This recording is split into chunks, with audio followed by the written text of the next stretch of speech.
Hello and a warm welcome to each one of you. I'm delighted to welcome you to our Connecting Voices panel discussion series. Building on the success of our pre-COVID program on mental health and POSH, this year's series is delving into various aspects of the Act and more. Thank you, participants, for joining us for the second edition of our Connecting Voices panel discussion series. As always, our goal is to spark thoughtful discussions around the POSH Act. Now, in today's session, we're excited to delve into real-world best practices that help organizations build a safe, respectful, and positive workplace culture. Now, participants can post a question during the discussion, and it will be answered at the end of the discussion, time permitting. Let me now introduce our esteemed panel members. Keshav Raju is the Director of HR Product and Compliance Team at Target. He has been with Target for 17 years, spending the first 12 years in marketing before transitioning to HR, where he has spent the last 5 years focusing on HR compliance and HR technology. One of the key areas under his leadership in HR compliance team is the prevention of sexual harassment program. Earlier in his career, Keshav worked with a Kannada newspaper in Mangalore, followed by 4 years with the Enadu Group at ETV Kannada, where he contributed on the news side. Before joining Target, he also worked with Metro Cash and Carry. Our other panelist is our very own Sashite, Shan Kohli. Shan is a POSH consultant with a deep interest in the intersection of gender and law developed during her time in law school. She helps organizations across industries implement practical, effective, and creative POSH awareness solutions tailored to their structure. Shan serves as an external member for many leading companies pan-India. She's conducted over 300 employee awareness sessions and 150 IC training sessions and participated in 100 plus workplace sexual harassment inquiries. Passionate about POSH implementation, she actively shares insights and case scenarios on LinkedIn to support IC members and raise awareness. Thank you and welcome both of you. Let's dive right in with our discussion. So my first question is to Keshav. So Keshav, what are some of the key indicators of a successful POSH framework in an organization? First of all, thank you, Yamuna, Shan, and to Sasha for inviting me. That said, Yamuna, thanks for letting me go first. I can be absolute gentleman and say Shan go first, but she's an expert in this area. And I go to Shan for advice and also Kanti. So I'll go for Shan, and you can say whatever I have missed or correct me wherever is needed. Okay. So Yamuna, for a successful POSH framework, even before that, I'll say what is the most critical at Target. For us, the POSH framework is super successful because our culture is that way at Target. In our culture, being inclusive, being respectful is part of our DNA. And as I said, 17 years in Target, and many team members here at Target. In 20 years of our operations, there are plenty of leaders and team members of 15 years plus. And that's the culture, and that is the foundation for having a very successful POSH framework. That said, beyond culture, the commitment at all levels of leaders to have a safe and secure place for everybody is non-negotiable, and a very strong POSH policy. And I'm very happy to share a target. A POSH policy is gender neutral. Uh, and that said, when we form a POSH committee, we also ensure that the representation from the organization is well balanced. That is point number one. And once the committee is formed, we also ensure there's year-round training of the POSH IC members, and ensuring they are totally empowered is the key.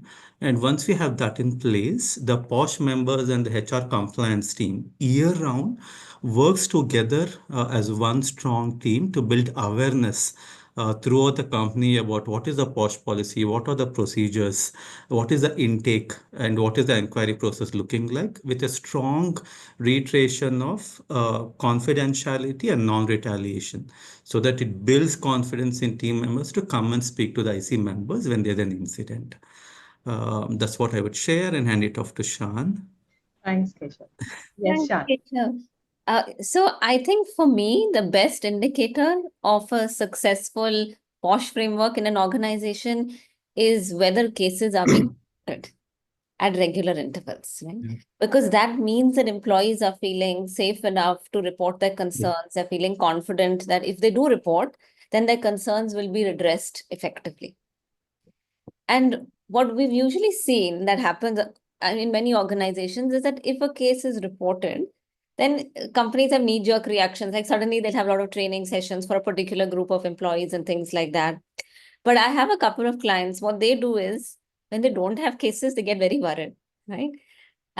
Including target, and then they increase the training. Like, why aren't we having cases? That means there's a flaw. That means that people are not feeling comfortable enough, and then they increase the training, right? So, because if you think about it, with large organizations, with a lot of employees, whenever there are a lot of people who work together, there are going to be issues, there are going to be conflicts, and a percentage of those conflicts will be sexual in nature. So, if you're not getting cases, it is a problem. So, when organizations get a lot of cases and they get a lot of worry, I'm like, this is a good thing. That means that everything that you've said is working well, which is why people are coming forward and reporting cases, right? And of course, other indicators, just like Keshav mentioned, right? Are there those employee awareness sessions, IC trainings being conducted at regular intervals? Like Keshav also mentioned, tie-in of leadership. Yeah. Are they part of these trainings? What is the messaging going across from them? All that then ensures there's a healthy framework which is implemented. So Shan and Yamuna and team, like no news is good news doesn't apply here, It doesn't right? apply to So, POSH. Yeah, absolutely. I have an anecdote to share. I'm sure I'm going to pepper this talk with a lot of anecdotes. But I remember going in as an external member for a company, and they said that for the last 8 to 10 years, we've had barely one or two cases, and we're not sure if that's a good sign or a bad sign. Um, I couldn't blatantly tell them it's a bad sign, but I said, maybe there's a miss somewhere, but we could look into it. And what we realized was there are a couple of, we did not covered all the employees in the awareness sessions. It wasn't being done as the law had prescribed. So we did a couple of sessions, and promptly we got two cases after that. So I guess it kind of ties up to what Shan and Keshav, you were talking, uh, that maybe if you're not having cases, then that there's something amiss. It is a healthy sign for an organization to actually receive complaints. It shows that the participants or the employees are actually trusting in the system built inside the organization that, hey, you know what, if I have a POSH complaint, this organization will actually cater to it. I don't have to quit and move on to something else. So thank you for that. Shan, I'm going to continue with a question for you. Since we're talking about the IC and POSH, how frequently do you think IC members should undergo training on legal updates and investigation techniques? So when it comes to training, I feel like if an organization just sticks to the basics, what is prescribed by law, but if you're implementing it in the spirit that the law has intended, that will be enough. So at least have one in-depth IC orientation program each year, at least for half a day. Have IC quarterly sessions or capacity building sessions where they are undergoing learning of updates, whether it's legal updates, whether it's other cases, scenarios that we're discussing, so that when there is a case, they're equipped to handle it. I, in fact, have a client who does fortnightly check-ins. Every 15 days, we have a 30-minute slot, and all the IC members will log in. We'll discuss about what cases are going on, what have closed, what are the learnings from it, what is the compliance plan, is it on track, all that. And it may be that you don't need those 30 minutes every fortnight, and sometimes it's shorter if it's a slow period, but it's there in everyone's calendar, right? So that keeps happening, and invariably you do end up taking out those 30 minutes. There's something to discuss. There are some learnings always that come up, right? And so I feel like if you can maintain just this frequency, but do it in the spirit that it is intended by the law, that should be enough. But also when we're doing these trainings, having certain specific trainings to ensure that the IC is impartial, it's well balanced, by having specific unconscious bias trainings, those. And what I really feel works the most is on the job learning. So ensure it's very well to keep training people, but they're not going to do anything with it if they don't actually get to practically implement it, right? And target Keshav and the presiding officer really ensure that each IC member gets a turn to be part of some inquiry or the other, so that everyone has that experience and they're able to apply it. So it's not just they're just getting trained at a void. Keshav, you want to add something with respect to target? So one more thing what we practice is, of course, like, ensuring that every IC member gets a turn and does an inquiry process. We also balance out between the new member versus the tenured member. So there's a continued, bit of learning that's continued all the time. And one more thing, what we ensure is when we're forming an inquiry committee, when the incident is reported, we ensure the line of the business of the inquiry members are different than where the complainant is coming or the respondent is, to ensure, like as Shan said, there's no biases that's coming into play or preconceived notions is playing its role. So we also ensure that piece. But apart from that, Shan has beautifully called it out. So which means when you're choosing your IC members, you're also choosing them from across various departments. So there's Yes. this equal Across representation. departments, across age groups, Yeah. which just when you make it diverse, automatically then it becomes impartial as well. Yes. Way beyond the gender diversity is what we look at when we're forming the committee. So, Fantastic. Thank you. Thank you so much for that. So since Keshav, you ended with this discussion, I'm going to continue with you for this question. So when we look at an inquiry proceeding, we insist and we emphasize a lot on confidentiality. It's one of the yeah. pillars upholding the process of inquiring into a complaint of sexual harassment. So how do you maintain confidentiality during and after a POSH investigation? I think it's a very critical question, Yamuna, and thanks for bringing it up. See, ensuring confidentiality, not just during the process, but even after the process. And also, along with confidentiality, ensuring the privacy of all parties involved or maintained is super critical. That is the bedrock of creating the trust in the process. If we don't maintain it, the trust in the POSH process will go off. So it's very critical. And what we do is we limit the information access like to the T. Even within the IC members, not everybody would know about an incident. Only the inquiry committee will know the entire details. And of course, after the case closure, we share the what happened as a best practice and how it was investigated. But we anonymize the entire personal details. What was the name, which team, what was the level of the team member, designation, everything is masked. And Yeah. that's how we share it. That is one. And of course, secure documentation of physical documents, digital documents are maintained very with utmost seriousness.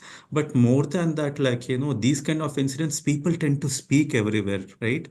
So what we do is from the starting of the process, from the very first conversation, we speak about non-disclosure commitments. So this has to be confidential. You can't go and speak to anybody. But we also offer counseling if there's a need, but we ensure that non-disclosure commitments are taken at every stage of our inquiry process. So So you that's get them something to that we sign share. the NDA, is it? We put it on the email, we share it, plus yes, sign the non-disclosure documents too. Yes. Okay. Okay.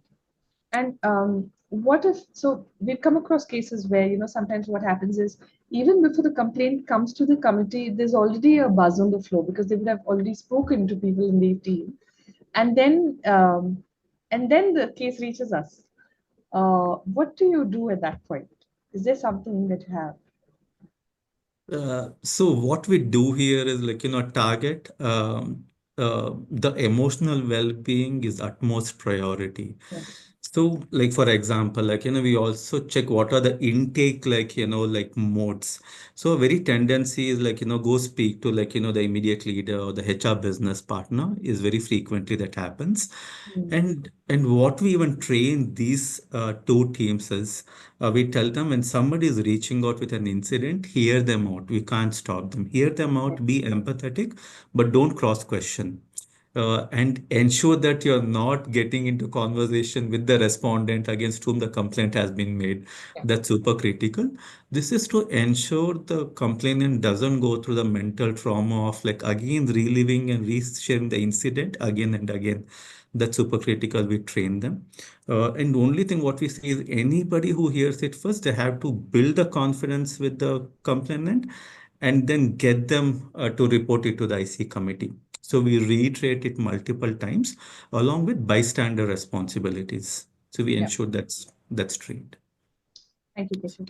Hmm. So, Shan, just to follow up on what Keshav just spoke, uh, have you come across any cases, because you work with different companies, so have you come across any cases where you had to also deal with this, volley of emails where complainant and respondent and witness, everyone saying there's a breach of confidentiality, and there's a buzz on the floor. So how have you kind of traversed that? Yeah.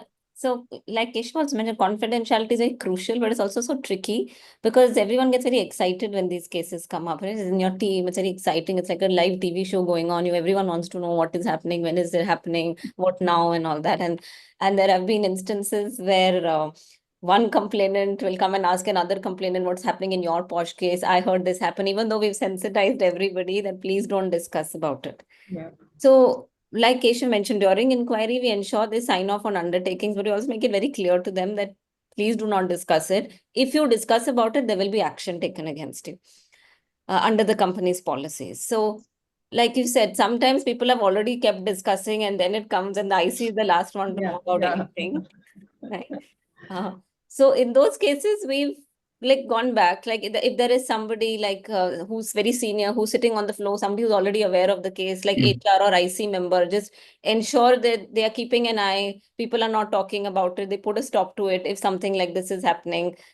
And even let the parties know. Very often the leak of information may happen through witnesses or parties themselves, right? So make it Yeah. very clear to them, if you do not do this and you repeat it, there will be consequences for you and we won't be able to help you in that situation. So as when they get to know there'll be a consequence, and they usually it Usually is. tend to. Thank you so much. Just adding to this from my own experience, we've seen that, if something like this happens, if it's already there's a buzz and we go ahead with the inquiry, we cannot stop the inquiry because there's a breach of confidentiality. But like Shannon, Keshav, both of you were saying, we try and sensitize people. We try and maybe even put a little bit of fear of God in them, saying you cannot do this.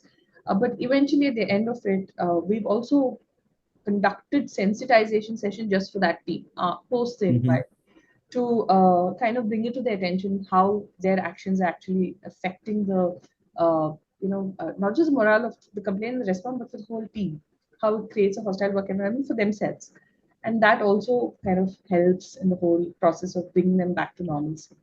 Thank you so much, fantastic points. Next question is for Keshav. um, what best practices have you adopted for documenting and reporting POSH inquiries effectively? Uh, like, is there any particular steps that you have taken to ensure employees feel safe and empowered to report incidents? Yeah. I think, as I said, I think in the starting also we spoke like no news is good news doesn't apply here, right? So there's a lot of confidence building measures that we follow at Target to ensure that team members feel empowered to step up and then speak up. So that's what we actually go. That's our lingo also, what we use in the post symposium. We'll share about it for them to come and report. So that is a confidence building measure. And leaders from the onboarding through, even in the onboarding, there's a POSH component. And also throughout the year, we share a commitment of building a very safe and secure workplace for everybody, all genders, inclusive. We share that commitment. And of course, we train multiple times, much beyond the compliance requirement on POSH framework, intake methods. And coming to documentation, both the hard copies and the soft copies are handled very securely. Like for hard copies, there are plenty of documentation that is generates, and Shan would know that very well because she creates it. There's a lot on the intake, witness documents, like, and the proofs what is being submitted. It will go into multiple pages. Correct. And whatever physical documents is handled in a safe, access controlled kind of a, like, secure zone that we have for HR compliance, and totally sealed. And only team members who have a role to play in that particular space has access to the documents.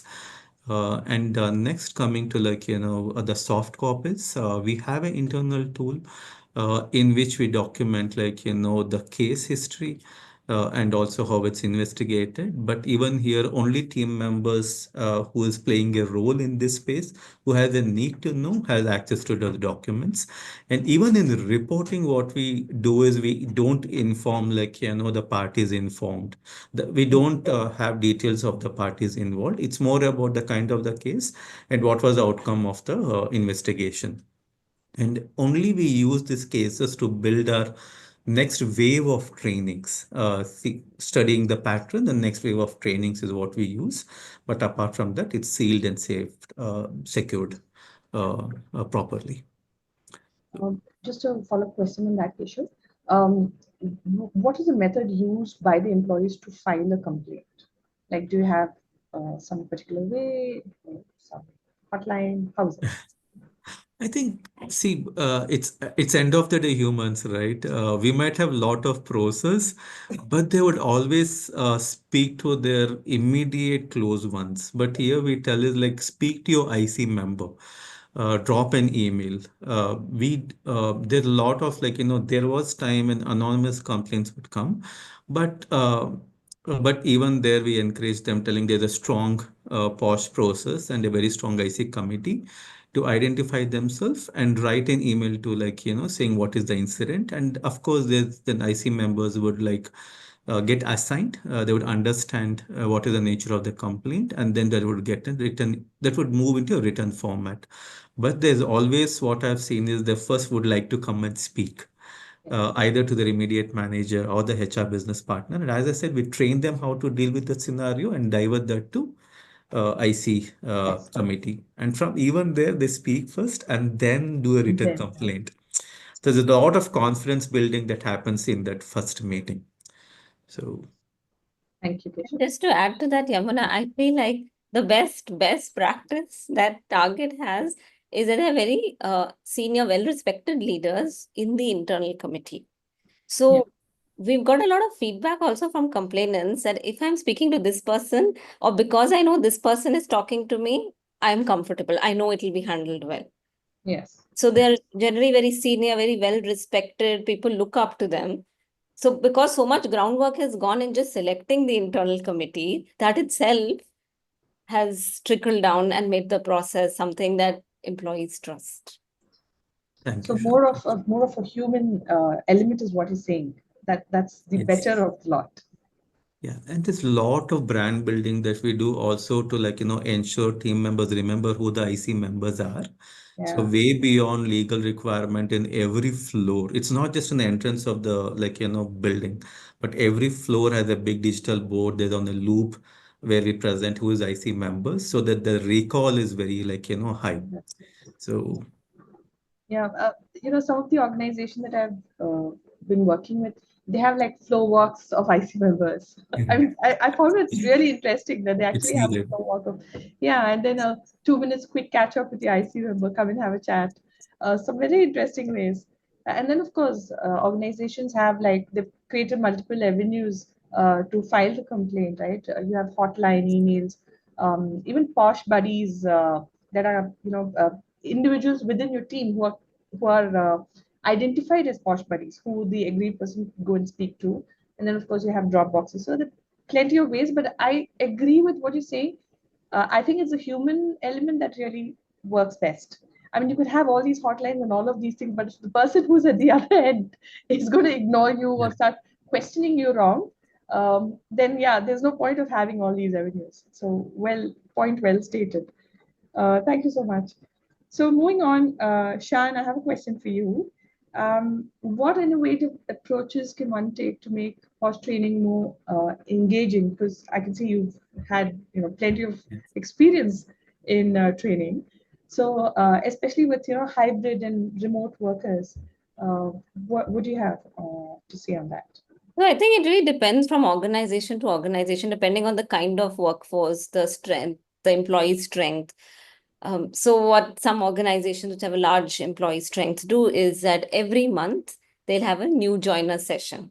Hmm. So all the new joiners will be clubbed together for that month, and then there's a POSH awareness session specifically for that. It's not just like 5 minutes where we are discussing many other things during the orientation, but it's a specific 1 hour session. And then because they have such large workforces, like you said, since we have a hybrid working model also these days, a combination of virtual, physical trainings. At Target, we also do POSH symposium. So that whole week is dedicated to something or the other. Every day will happen quiz contests, going out. You can also have theater-based trainings if you want to just mix up things a little, change the style of delivery. Quiz competitions, contests, make everybody a little competitive. At least it'll force them to read and answer the questions, right? Yeah. And it'll just appeal to a wider group of employees as well, along with e-modules that clients have implemented when you have very large employee strength. So if you do a combination of all these factors throughout the year, or even if it's like at the specific time of the year, then I think that really helps in ensuring there's a diverse training. And of course, we also have employees like housekeeping, security staff for whom specific vernacular language trainings are organized on specific days. One of my clients who had a large blue collar employee strength, what they had done is they had created a specific app in a vernacular language of all their policies, including POSH policy in different languages. So it's always available. And also the incident reporting format, everything was there. So while, yes, you can gather everybody and do a training, they always have this with them in their own language, and they can always You get it. can access it anytime. Yeah. Fantastic. Keshav, you want to add something about Target in this? Yeah, Shan covered a bit about what we do at Target. Thank you, Shan, for that. Few things what I'll reiterate or maybe add additional is, of course, like, we have, as per the law, which mandates like, having everybody taking a training once a year. We have a fantastic e-learning module that's very video rich. In between every 10 to 20, 10 to like every module has like, quizzes, which interactive. That is there. And that's delivered through like, a learning platform, and everybody has to mandatorily take it. But beyond this a mandate, of course, we do POSH symposium, what Sean also covered, and we have a very large younger workforce. To engage with them, we created this like Tater styled model where scenarios are taken, role play is done, and then we and the team members and the people who enact actually interact with the audience. It's almost like a live theater to tell what is right, what is wrong, and it's also like scenarios develop in like in almost the live format. So that was a very big hit. And also the bilingual training. Of course, we have like contractors, a lot of blue collar workers, like support staff, CRE team members. There's once a year what we do Hindi and Kannada, both in-person training to them to ensure that we also cover the team members who work in our facilities. And one thing we started newly also doing is when we're having this like company-wide events, we also have details about POSH, details about IC committee.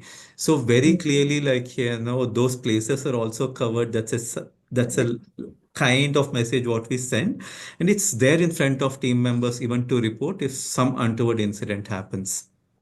So that's one thing. And also when we are onboarding vendors, we also ensure that's embedded in the agreements. Even when we get an external speaker to Target, there is a check done. Oh, is there any controversies in this speaker? And if there are anything that comes to surface, then we go to a different person, a different vendor. So Mm. to that level is what we check. And everyday quizzes, what Shan spoke, is almost like a bite-size, cute, cartoonish kind of characters, like, where a scenario, like, is depicted, and we ask question to team members. And in the last 5 years, every year I've seen this, from the day one to day five, the percentage of accurate answers dramatically increases. So, and there are prizes also involved. Yeah, so So, people are so reading up quickly. yes, yes. And Yeah, we also have leadership video messages that's going out, committing like our focus on creating a safe and secure workplace for everybody. That's fantastic. reiterated through leadership messages. There's a Namaste Hey magazine that we do, which also has a POSH feature that happens from time to time. So it's always high on recall. So from So there's a onboarding, constant engagement that is happening yes. throughout the year. Yes, Fantastic. that's the only way, because we have new team members joining very frequently, right? So we can't wait for them to complete a year to take a training. So it's a Actually, constant going on. even the existing team members, if they're going to go Yeah. through a POSH session once a year, by the time the next session comes, you've pretty much forgotten because it's not your daily bread, right? It's just something you've got to do as a checkpoint. So I've come across IC members who, I've conducted a quiz, and very recently I conducted a quiz for, I've been with them for a couple of years now. And I always thought that, hey, you know what, they knew quite a bit because we've been doing it for some years now. And we've been doing it regularly. We're doing it quarterly, so 4 times a year. So I did a quick quiz, and it's a very basic quiz, and most of them got the answers wrong. I was heartbroken. So But Yamuna, you're a law graduate from, like, a very good law college in Scotland, right? So you get it right. But when we take that quizzes year after year, when Shan or Kanti comes, it's on Mentimeter, right? Our first impulse is, as a human being, this is not right, or as a human being, maybe this is right. We don't apply that law mindset. oh So my. after first 5 to 6 questions is when we retune ourselves, and Mentimeter is very, very competitive. You know where you stand, right? Yeah, It's very, very I think that whole competitive. So anxiety that comes across thanks to Menti, I think that also plays havoc. But yeah, yeah. I mean, it just reiterated in my mind that I think we need to keep having this constant dialogue. yeah, Otherwise, there is going to be this lag, and then we're going to start from scratch, or at least a little yes, above, zero. So yeah. So just wanted to add, it includes whatever both of you have said. I'm just bringing my perspective from the organizations I've worked with. So one of the organizations that I work with, what they do is Sasha has newsletters released every month. So they pick up snippets of what they think is interesting, and they send it to all the employees every month, like a mm, newsletter, their own newsletter. And along with it, they send the POSH policy and the list of the IC members. And I thought that was a very nice way of uh, keeping it going. And then there was this other organization which celebrates POSH Week every year. So they have poster making competitions, and they have it before the one week of POSH celebration. So that during the POSH celebration, they actually display these posters. They have big posters all over the place with the names of the persons who created those posters. So it's a very I think they feel really good. They feel associated with what is happening. So that sense of pride that goes with it. And then there was this other organization which got the employees to make videos, posh mm. videos. So they actually enacted different scenarios, and they took the best of the lot. And all of these have prize money or gifts and things like that. But what's interesting is suddenly the company has in-house resource too. So it's like a So win-win for Yamuna, everybody. my team will give me feedback now. Like, one thing what I learned is, like, of course, the Sasha newsletter, we send it to IC members, even they have, but we are not using it to send it to the broader company. It's a very good learning. Thanks for bringing it up. But the Fantastic. team member videos, and poster making, some of the ideas for POS symposium, my team had voiced it up. And I was hesitant, telling, will it work, not work, what they might say, will it be like culturally right? And a lot of hesitation from my side as a leader is what I've also shown. So my They have team would gone say done it for now, you. yeah, now they have this on the recording. They say, see, Yeah. it might be working. We should try. Yeah, So they're so going to many keep this learnings. recording and play it back to you. Yes. Good inputs, Yamuna. Thank you. Yeah. Welcome. So, Shan, question for you following whatever we've discussed now. So, we've been talking about POSH policy, POSH implementation, and inquiries, but big, a big concern for most of the complainants is about retaliation. So, a simple question which has a complex answer: how do you prevent retaliation against complainants or witnesses? So, like you mentioned, right, retaliation is another huge concern for aggrieved individuals to even before they think a lot about it before they even file a complaint, like with confidentiality, as we were discussing. And especially if the case is against their manager or it's against a very senior employee in the company. Sometimes it need not even be a very senior employee. Usually your team lead or one level senior has more control over you. And if they start retaliating, it causes many more issues than, say, some senior director. Right? Yeah. So this is where I feel that interim relief measures can be used very effectively to prevent retaliation from occurring in the first place. So when they come and they talk to us and they tell us about these concerns, then we just ensure that reporting line is changed, change projects, to ensure there is no contact at the workplace. And there have been situations where maybe complainants also have not spoken about it or they've indicated it to an extent, but IC has realized there's a strong risk of retaliation. So in those cases, they have immediately put respondent on work from home or on gardening leave. Or if it's very senior person when nothing else is likely to work, because it's not just complainants, even witnesses can face retaliation. Right? They may not be willing to come out and speak. Like I had this one case where this particular respondent was put on work from home. Okay? But they were still sort of, for certain purposes, interacting with the rest of the team, not with the complainant. So when we spoke to the witnesses who were sort of like had a direct reporting, we didn't get very, we realized they're hiding something. Yeah. So we realized they may not be fully comfortable. So what we did is then the next thing was done was just ensure that access is taken away so they're put on gardening leave. So they're getting their salary, everything, but they've been put on gardening leave. And then we spoke to those witnesses again. And then we had a completely different story where they felt more comfortable enough and they were telling us other things and adding more flavor to what they had already said. So more open narration started. Yeah. Because then they felt comfortable enough that this person, some serious action has been taken, and now they don't have to report to this individual.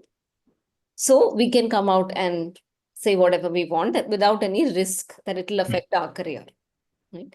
So, Shan, for the sake of the audience, because I'm sure some of them are new to this whole concept of POSH, I'm assuming that. Could you just tell what is interim relief? You just said interim relief. Could you just explain that, please? So interim relief is basically a provision in the law which allows the complainant to ask for immediate relief while the inquiry is ongoing. So you don't have to wait for the inquiry to be completed and feel uncomfortable throughout the process that I still have to report to this person, I still need to talk to this person. It becomes very uncomfortable. And it's, of course, it's very uncomfortable for the aggrieved, but it's also uncomfortable for the other party because they also don't know how to behave, react, what to do. So in those cases, when we speak to the complainant, we ask them, what is it that you need immediately? Of course, we will be going through the whole process, but what do you need now? And then they tell us, I'm afraid of this, or I'm scared of that, or whatever. And then as a committee, it's, we check in with the complainant what they want, but it's not just based on what complainant wants. They can't come and say that I want 6 months work from home because somebody made an inappropriate comment. It has to be proportionate. It's based on IC's discretion on what will actually help and diffuse the situation at that time. Right. And then we go ahead with the inquiry process. But it's an interim relief, so it's just a temporary measure. If anything needs to be solidified at the end, if the case is proved, then that is one of the recommendations of the committee. But just on retaliation, it's very difficult, can be very tricky to spot also. For complainants themselves, for witnesses also sometimes, because retaliation is not always somebody being very overt in the way they retaliate. It can happen that it's like that, but sometimes it's very subtle. Suddenly you're not invited here. Suddenly this meeting you're left out of. Oh, you're not invited. Oh, you missed getting the invite. Oh, I didn't realize. Or suddenly you get micromanaged a lot. Yeah. Or suddenly you're being scrutinized when earlier none of that was being scrutinized. Right? And we've had situations like that where the respondent's like, no, but I'm just doing my normal job. This person is not doing it properly. But the complainant says that only I am being scrutinized. And we've had to speak to other people and they're like, yes, this person is paying too much attention on finding errors in this person's work, which they were not doing earlier. Or we all have similar errors. It's not such a big deal, but they're trying to take it out on them now. And it may not always. So what you're trying to say is, sorry to interrupt. So what you're saying is, even if it is covert, you will find a certain pattern of behavior Yes. which is not so covert, like it's obvious. Yes, absolutely. Okay. And it may not always be just the respondent, that is person against whom a complaint is filed, that they start retaliating, right? They're very clever in the use. Their friend in another team will start retaliating or do something like that, you know. So it becomes very tricky also for complainants and witnesses to spot it themselves. But like you're saying, that's when, if they feel something is happening, then that's where the committee digs a little further, tries to figure out what is happening. And when you notice a pattern, you realize what is happening. And then you can recommend some action or some inquiry under the company's policies. Thank you, Shan. Keshav, you have anything to add to this? No, I think the interim relief or accommodations what Sean provided is fantastic. Like, even offering maybe some other team to work with, not in the same line of leadership, or even changing the shifts or work from home is fantastic. Even for inquiry process, we also offer saying like, if there's a vulnerability, we also offer due on the inquiry to happen in a neutral location, not in your own organization meeting rooms. That's also a provision that is being provided. And especially the senior leader is involved, that might work well. And what we strongly also say is like, a position in the organization or a senior leadership doesn't provide any protection, right? Absolutely. The policy and the framework applies to everybody, starting from an intern, even for a candidate who comes to an interview, to the topmost position in the organization. It applies for everybody, and that is something we do also share, and we go with it. Only one question, what maybe like, I have for Shani also and Yamuna for you also is, you spoke about retaliation, right? So is it a normal practice with the clients that you work? Uh, can there be a process where after 6 months we go back and check with witnesses on complainants after the closure after 6 to 7 months, telling, okay, how is it working now? Like, do you see any hostile environment today? Has it changed? Has there been any retaliation after case being closed? After that. Is it normal to do that, or if we do it, does it open any other complications? What is your take on it? Shan, you want to go first? Or? Say that usually they will come and tell you after 6 months, Mhm. after the It's case has. reactive, right, Shan? Yeah. But can we be proactive and go and check, or So, do you There think have it's? Go if ahead. I can go, yeah. So I actually work with one of the organizations where, interestingly, they have a mechanism in place where post an inquiry, the situation is still monitored to ensure that the Mhm. complainant does not face any retaliation. So there is something like an observation period for both parties to ensure that they are able to return to work with ease, not just the complainant, but the respondent too, depending on how the case has panned out. So it is there. It is not an anomaly that you're speaking of, which is why I got very excited when you're talking about it. And what we've It's also done in some cases is where we feel that it may happen or it's already happened and it's probably going to continue in the future. You get enough indications, you make it a recommendation that Mm. HR to monitor for the next 6 months this respondent's behavior in the team. So that's like what Yamuna was saying. It ties into that they're monitoring the situation for a particular period of time. Yeah. Yeah. So like responding to be under observation. Yeah. Just to, so we have done it, but just, since we are having a very interesting discussion, it was brought to my attention by an HR that it's easy for us to give that recommendation, but difficult to actually do it, because when you say observation, it's like a 5,000 or a 2,000 or 1,000 employees company, and who is going to observe this person? So I'm going to now get one single HR person to start following this person and start observing. So that becomes a challenge. But I guess that is HR's problem. Yeah, I think Like a here lot of what I'll people. say is like, of course, like, people also move in roles, right? The HRBP team might Yes. change the teams what they support, but a target, like, as I said in the documentation question, like, there's a tool that we like onboard. The For sexual harassment, the IC committee, like, kind of investigation. For non-sexual harassment, the internal investigations, what we do, this tool, like, would throw up, like, if there is complaints against a person on a recurring, like, period. So that's also something what we have built. Like, there's data and there's tools that we can leverage. Of course, it has to be done purely on human observation. I don't think it's possible, but that's also one thing what we do at Target. I think also in some of these cases where the leader of the team is already aware of the case because both parties have come and spoken to them. Right. Mhm. And in those situations, even after the case is closed, it's not just HR, because they may not have like I'm not saying, a view of every team at all the points of time, and they don't know what is actually happening on ground. Then they can also tell the leaders in some situation, you just monitor the situation and just see that's happening. Many times we ensure that the leader only ensures that they're not part of the same calls, or there's no working relationship, things like that, right? On need to know basis they're given that information. That can be done later on also, that they are just monitoring the situation and seeing what is happening because they are best positioned to do so. Fantastic point, Shan. Thank you. All right. So, Keshav, you were talking about leadership and the role of leaders. And I have a question related to that. So, how do you deal with cases involving senior management or influential employees? Yeah, I Star think performers, and you want to let go of these employees. How do you deal with that? like as I said just a couple of minutes ago, like, a leadership position doesn't ensure protection. They don't get immunity.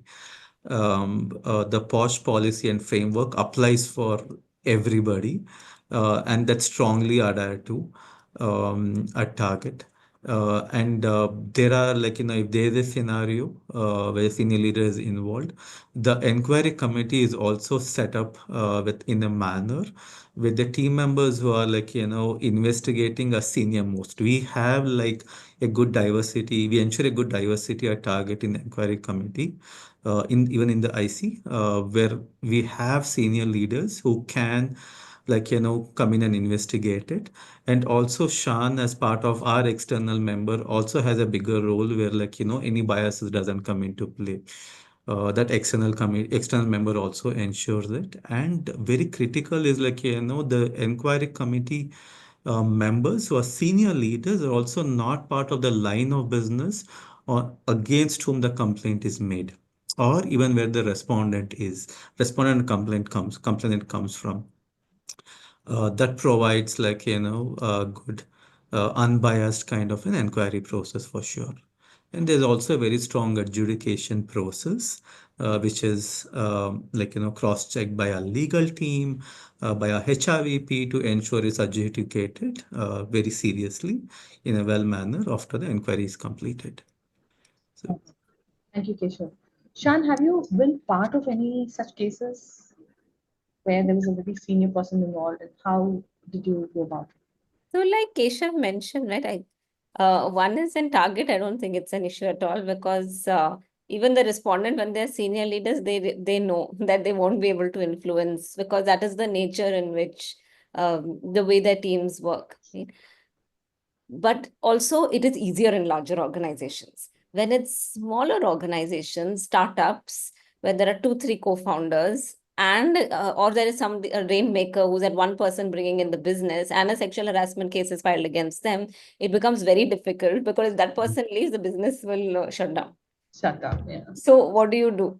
How do you balance that situation?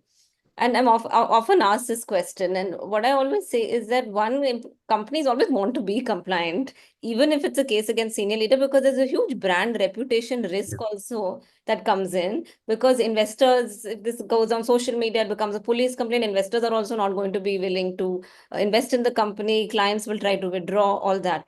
What I've seen, like in one startup, they had a case against a co-founder There were three Mm. founders, and the sexual harassment came against one, and the other two are not happy about it. But of course, this is their co-founder. This is a person they went to college with. So there's a whole history. Plus, they've built this company together.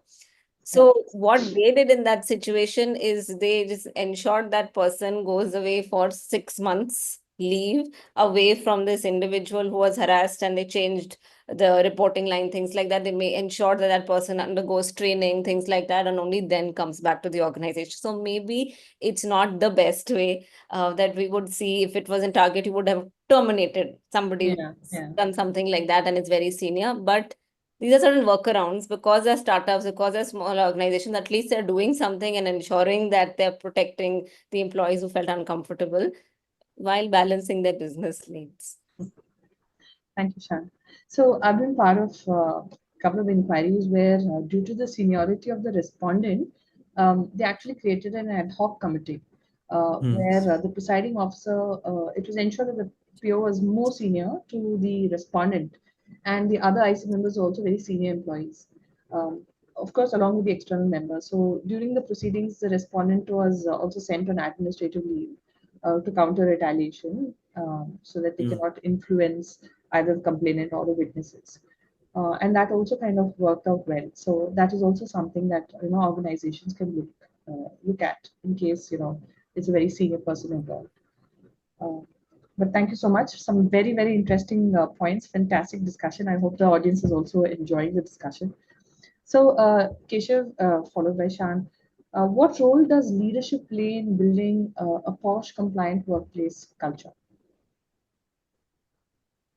Shan, would you like to go first, or do you want me to go first? Yeah, I can go first. Go ahead, So Shan. I was doing this training in one organization, and in this organization, they always ensure that when I'm training, the CEO will sit in, the CHRO will sit in, even if it's training for senior leaders or if it's a training for employees, and they ensure senior leadership is sitting. And those are the most effective sessions also because they know their CEO, CHRO is taking this so seriously that everybody is, and they also want to impress them, right? So then they're listening, asking questions. So it just trickles down to the employees. And in fact, the CEO of this organization told the senior leaders during one session that, because all organizations have this issue of getting IC members also, because if you're very senior, you have lots of things to do. This is one added thing that you're adding into their plate. And they said that your journey in our organization is incomplete if you have not been part of the internal committee at some point of time in your career. Mm. So one part Fantastic. of your leadership journey, very crucial, Also is part to of be IC. part of IC. It's almost like saying you have to be part of the army before you go on with the rest of your life. So then they all want to be part of it. It's like, they're like, oh, I want to be. It's like they're very enthusiastic and Thanks. want to join it. Right? Really good. Yeah. So when it comes from the top and trickles down, then everybody starts taking it seriously. And also, then the cases close faster because they are Yes. monitoring it. They are seeing what is Mhm. happening. So we send a daily, weekly dashboard of what is happening in the cases. They monitor it. They ask questions. So we don't have any cases that go beyond 90 days because everybody is like synced in Hands on. hands on. Hands on. Fantastic. That's a fantastic organization to be a part of, Shan. Um, Keshav, over to you. Yeah, a target like, for successful POSH program, all the leaders like do ensure like, they reiterate the commitment to a safe and secure workplace, and also about like being inclusive and respectful of each other. And also like, our flagship training, the harassment-free workplace, comes with the topmost leaders like motivation, saying it's super critical to target, and this is one of our commitments that we need to live up to, goes with their message for team members to take it. And also like the participation in those trainings are monitored. If somebody is not taking the training, the pyramid leader would ensure to drop a note to them telling this is super critical, please ensure you complete it. So there's a motivation to ensure there's a completion of the training. And also, like, there's continuous monitoring of what are the kind of cases that's coming. Are we adhering to the timelines? And also the leaders in target, like, when we report to the board or the topmost leaders in this space, the question is that are we also giving emotional and psychological safety and support during the inquiry process? Of course, the timelines is super critical, but also the emotional support is super critical. So that's also being spoken. So that way, there's a huge commitment from the leadership on that culture piece and also on the framework piece. So, So both of you are giving very positive roles of leadership. I was part of a case where I saw the other side of a leadership gone wrong. So it was a complicated inquiry. It was a team of nearly 200 or more, yeah, around 200 plus people in that particular team. It had, sub teams where most of them were men, and each sub team had just one woman or none. Now, hmm, the VP of the whole team was engaging in a quid pro quo with multiple female employees, and it had a trickle down effect with his reporting managers also engaging in a similar behavior. And we got to know this through, while inquiring, all of this came out. So the HR person was going nuts. Now, the reasoning that the managers gave was if he could do it, indicating the VP, right? If he could do it, so could they. And yeah. we were quite aghast that that is the reasoning it came down to. So that trickle down effect works everywhere. So it is really important that leaders lead by examples, inspiring others through their actions, decisions, and through their integrity. So what we've noticed here is, how you said how your leaders work for the better, and how we saw this particular leader having a trickle down effect where uh, POSH was rampant, or rather sexual harassment was rampant. I So think a target what I like is, sorry, I'm not target what I like is we have a very strong HR business partnering team that they have a very strong voice on the table, and they also play a very good consulting kind of a role. They ensure to speak to every business leader, every leader at different levels to ensure there's the right diversity percentages in the team and very strong focus on building a sense of belonging for every team member. The team does a fantastic job. So it's not just the IC like members, but also a very strong commitment from the HR business partnering team. And leaders are the role models, right? But somebody has to put even the role models in check. yes, So for that, like the HR business partnering team in Target does a fantastic job. So fabulous. So I'm looking at the time, and I think I'll come to the last question for today. Keshav, you can go first, followed by Shan. I'm sorry, I'm going to be like giving you very little time, maybe in a minute, minute and a half. So, are you seeing any emerging trends in workplace sexual harassment, and how are you addressing them? Keshav, you first. okay, I'll share 2 points. One is the increasing complexity of cases due to hybrid working and virtual work environment is increasing, and we don't see a downward trend there. And for that, we have identified how to, train the team members on the right etiquette on chat platforms and video calls that is embedded into the training. But you'll also share a positive trend. The younger workforce is a lot more aware of POSH framework, the Vishaka guidelines, the rules, they're much more aware of it. And also they're a lot more confident and willing to report. So that's what I've seen with the lot more younger workforce, which is a positive trend. And their organizations, have to build the muscle to, ensure that whatever is being reported is inquired properly and closed properly, or else the confidence in the organization I see will go down. So these two is what I will share. So Thank you so Shan, much, Keshav, over to very you. much. I think so. I want to talk about one of the trends I think we are going to see in the future. And this is because a lot of organizations are starting to use increasingly a lot of AI tools. Yeah. So, Hmm. what if AI tools start sexually harassing individuals since they are specifically designed to replicate and imitate human behavior? Yeah. And what if someone manipulates these tools maliciously to target somebody? Who would you hold responsible for AI-induced sexual harassment? Right? Is it the employer who's rolled out that AI? Is it the developers, the platform operators? Is it the other employees who interact with this AI? And with AI sexual harassment and human sexual harassment, right? It's also like AI cannot have any intention. They lack understanding of social norms. So even if somebody is saying no to them, are they really understanding it? Because they don't understand concept of consent, and they're likely to continue if you say no to them also, right? And while human beings can harass a limited number of individuals at a Yes. particular point of time, AI can just reach out to thousands, multiple individuals. So while we are increasingly using those tools to make processes more efficient, it can also have this impact.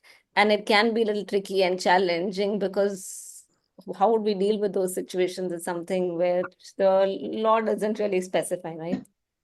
That's an interesting conundrum to deal with in the coming It's months, if very, not years. Yeah, To make our lives more complicated. so complicated. We don't have enough. So yeah. we have a minute, and there are some questions in the chat box. I'm just going to look at it. Yamuna, as you look at it, Shan, what you opened is a very, very interesting and critical topic. Maybe there has to be an entire session only on this topic. So, so Yamuna and There Sasha. is one question. How does ICHRBP POSH members handle confirmation bias? And if you happen to come across such situation during investigation internally? This is a question by Rohan.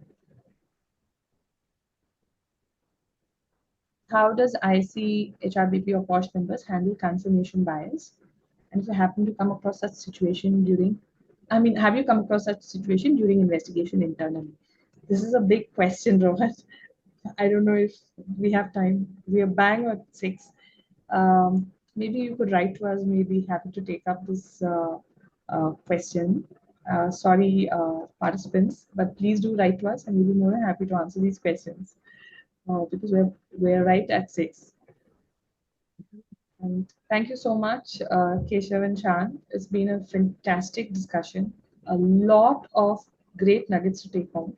I hope the participants also have enjoyed it as much as I have, and hope to see you sometime in the future in our Connecting Voices series. Thank you. Thank you, Yamuna. Thank you, Shan. Thank you. Thank you. Bye, everyone. Bye.